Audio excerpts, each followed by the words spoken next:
Here in the UK, the journalist who published information leaked by the US analyst Edward Snowden has accused the British authorities of intimidation and abuse of power.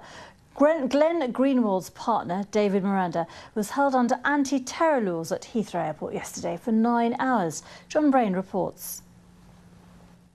Glenn Greenwald, seen on the right of this picture, is the Guardian journalist whose stories revealed mass surveillance being carried out by the US National Security Agency.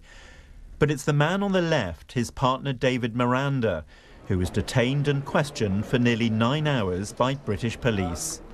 Mr. Miranda was apprehended by officers as he passed through Heathrow on his way home to Rio de Janeiro. He was detained under the Terrorism Act. They never asked him a single question at all about terrorism or anything relating to a terrorist organization. They spent the entire day asking him about the reporting that both I was doing, Laura Poitras was doing, and other Guardian journalists were doing on the NSA stories.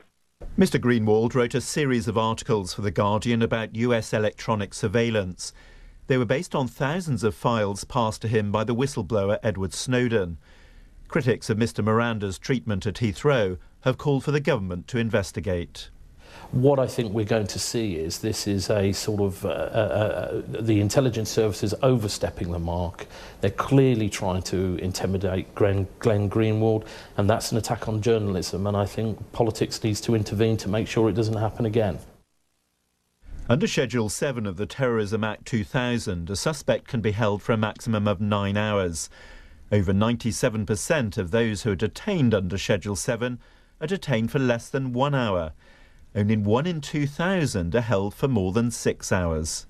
Some believe that in this case the Terrorism Act itself has been totally misused. Does publicizing information about a government's unlawful behavior mean that there is that somehow or the other is an act that can contribute to terrorism?